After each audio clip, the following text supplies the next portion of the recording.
C'est là que montent les tribus de l'Éternel. Un témoignage à Israël. Psaume 122. Quel est donc ce témoignage? C'est le témoignage de Tzion lui-même. Mais qu'est-ce que Tzion?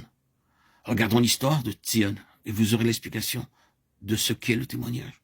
En premier lieu, le témoignage est pour et procède de la souveraineté absolue du Seigneur. Et dans notre propre temps, il signifie le Seigneur Jésus. C'est là où le témoignage commence. Le témoignage découle de la souveraineté absolue du Seigneur Jésus. Tzion est la ville du grand roi. Psaume 48:2. David vivait dans Tzion. Salomon vivait dans Tzion.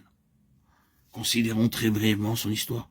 Vous vous rappelez probablement que la première mention de Jérusalem dans Genèse 14:18 était en relation avec Melchisédek, qui était roi de Salem. C'est le premier nom de Jérusalem. Melchisédek était prêtre du Dieu très haut, mais il était aussi roi de Salem. La première mention de Tzion, où Jérusalem est liée à la royauté en relation avec le sacerdoce. Ensuite, nous voyons que Tzion était la citadelle, ou la forteresse de Jérusalem, qui était entre les mains des Jébusiens. Elle fut appelée en premier lieu Jébu, le bastion des Jébusiens. Elle fut entre les mains des Jébusiens durant toute la période des juges, le règne de Saül et le règne de David à Hébron.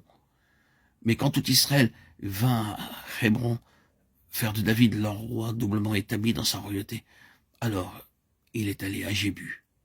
Il a alors lancé ce défi à ses puissants hommes.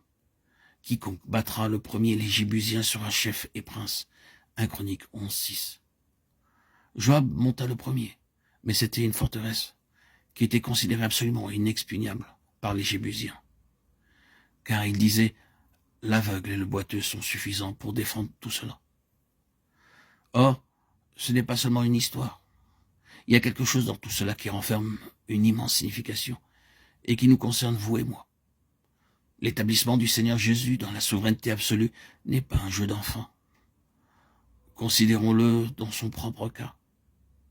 Quelle chose immense ce fut de parvenir à l'ascendance absolue sur toutes les forces du mal. Quelle prise les forces du mal avaient sur la citadelle de l'âme de l'homme sur ce monde. Une telle emprise faisait dire à l'ennemi que sa position était inexpugnable. Et nous savons ce qu'il y a dans tout cela. Est-ce que vous n'avez jamais été battu par un ennemi fortement retranché dans une vie? Nous avons tous rencontré et dû faire face à des situations individuelles dans lesquelles Satan avait un tel solide enracinement que cela nécessitait quelque chose d'infiniment plus grand que la force ou l'ingéniosité de l'homme pour résoudre le problème. Le problème de la délivrance de cette âme, l'établissement de la seigneurie de Christ dans cette vie ou dans cet endroit-là, n'était pas une petite chose.